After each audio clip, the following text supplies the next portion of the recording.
All right, welcome to the channel. So in this video we're going to be doing a DIY brake kit. Basically this is fit for B-body Chevy Caprice basically. So right now what we're going to be doing is custom C5 brakes or C6 brakes to be fitted up on there with custom brackets that I got from a guy named Mr. Get In There Customs. Everything seems to be solid. The brake kit works really well. I'm going to throw his channel up right now.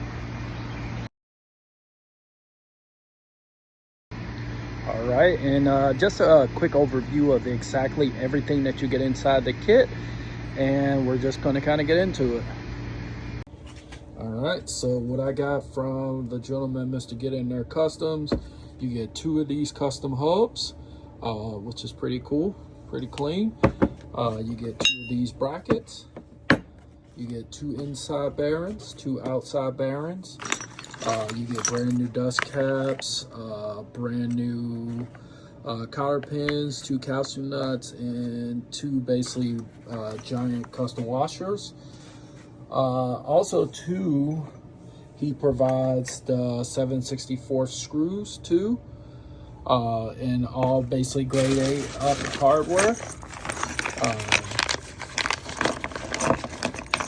You'll see pretty much he provides the spacers and also the caliper bracket bolts. So pretty much everything that you would need to get these brakes up and running. And also too, he provides the Loctite, which is pretty cool. So these are the custom brackets, pretty thick as you can see. These things should definitely do the job. So you'll see they have the mounting holes that are offset to put in the new C5 C6 calipers on there, which is pretty cool. You need a couple things here. So this is a 15/64 drill bit. This should be able to drill out the holes so you can actually get them tapped for a 7/16. This is the 7/16 tap. Get a little bit closer, you'll actually see it. 7/16 tap, which these are screws for the actual caliper bracket. Not a big fan of the hex heads, but you know, we'll make it work. If not, I'll go get something that is more fitting for what I like. These are the 7/16 screw. I would always suggest at least grade A hardware and up for anything. Basically this will go right here, and this is what mounts your custom bracket to the actual spindle. So also too, one thing that's really important whenever you are assembling these, they are brakes. Anything that pretty much you don't want to move or vibrate out of place, I would always suggest red thread locker. So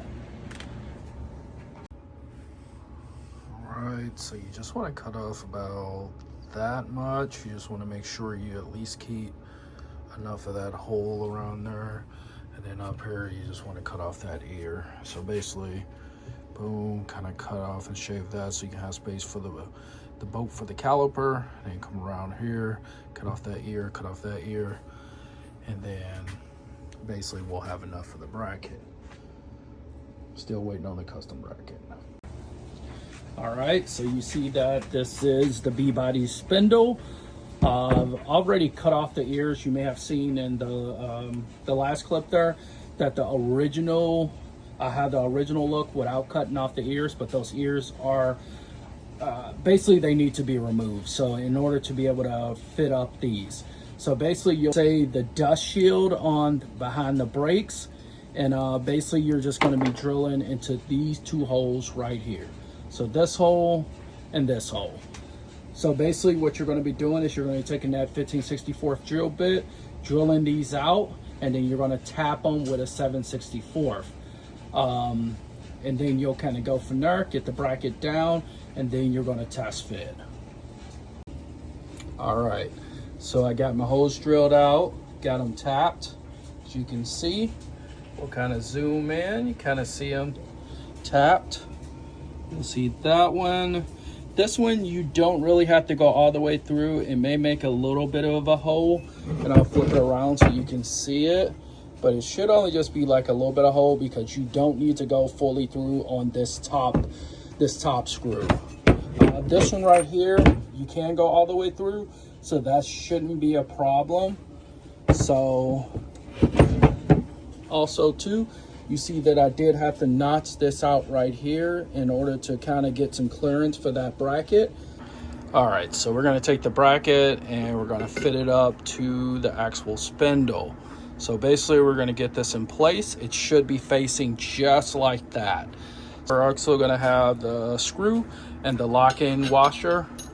Get that one in there, okay. For some strange reason it likes this one. And then basically when you have this one in here, before you drill out this top hole, I would suggest getting this bottom one done first, so you can get this one tightened down, and from there you can center this and then drill this one out. It just makes it a lot easier just for centering it. So we're gonna get that one in there. Let me get the top one in there for you.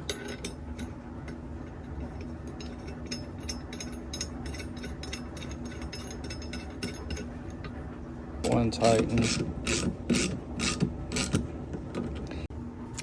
All right, so we're gonna get the hub on there first. So we're gonna be putting some new bearings on there. All right, and the bigger bearing. The bigger bearing actually goes on the bottom of here. So we're gonna leave that there. We're gonna grab the hub from over here and we're just gonna sit that down. Should get. All right, so got the hub on. We're gonna actually get the washer and the castle nut on, and then like I said, this is all temporary. This is just basically for demonstration purposes only. When you get on the car, like I said, you want to make sure that you have bearing grease on here, make sure everything is going to last and everything is going to be safe. So like I said, we're not going to put the dust cover or the cotter pin on here. The next step is actually going to be putting the rotor on. This big guy.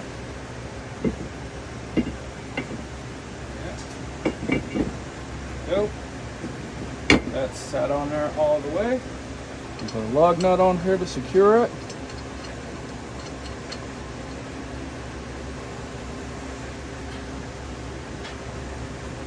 All right. Next step. Make sure it spins freely. All right, put that on like that. So, and then the spacer goes in between the bracket and the screw.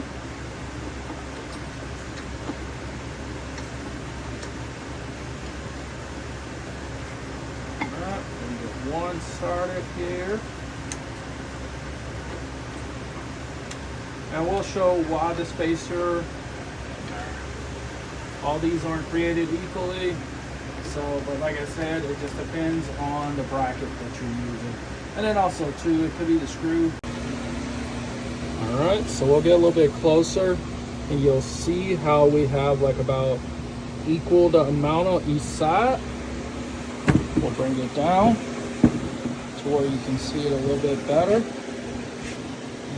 We'll see as we're kind of skimming across there about the equal amounts that you have. And it's exactly what you want to have. So that looks pretty good. Like I said, we're not finally tightening anything. You'll see on here, like I said, you see that the 7/16 screw comes a little bit through there. Like I said, this is why you want to make sure you Loctite it. On this one, it does not come all the way through. So that's why I said. And this is another reason why you want to clearance for these screws. You just want to cut and just make it look a little bit cleaner. Eventually, I am going to clean this up, make it look pretty, prime it, and then we'll paint these, make it look nice. So, next step is we're going to be going with the Corvette calipers. All right, so we're going to grab the calipers. You'll see these are C5 Corvette calipers. They're dual piston, so the clamping force should be substantially more than the single piston calipers that are on there right now. I could have went with the C6, but I was like, I felt like that was overkill. So, but we'll kind of put it on there. And this is just a test fit, no pads inside here at all. So you'll see. Let's get the screws in there. So I'll get the screws in there.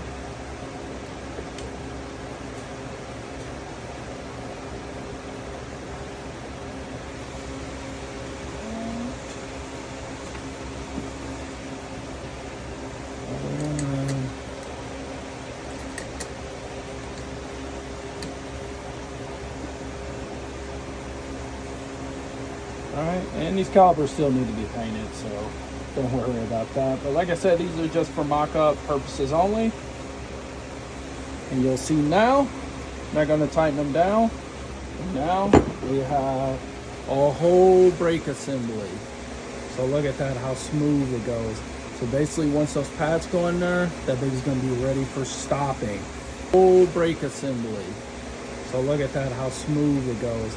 So basically, once those pads go in there, that thing's going to be ready for stopping. Now, I would suggest, basically, you can't use the original ones from here. So if you have, and I'll link them in the description, basically the brake lines that should go from basically the frame of the car to the actual calipers. They have them on eBay for pretty cheap. I would say about 40-50 bucks for a set, which are just braided lines. I'll link those in the description, and I'll also throw a picture up here for you to see. Let's show the back side of this thing. So yeah, so you'll see that bracket inside there. Holds it pretty good. Like I said, once you get the red Loctite on there, you should be in business. Like I said, once I get it painted up, you'll see the updated videos. Check out my other videos for pretty much the progress on the build. All right, and I appreciate you guys stopping by the channel. We got a lot more coming, a lot more project cars, cool cars on the channel, and just cool content. So if you can, throw me a like if everything you liked in this video, or if this helped you out. Drop a comment, let me know if you hated it, if you loved it, if I should stop making videos. But either way, you know, say something. All right, have a nice day.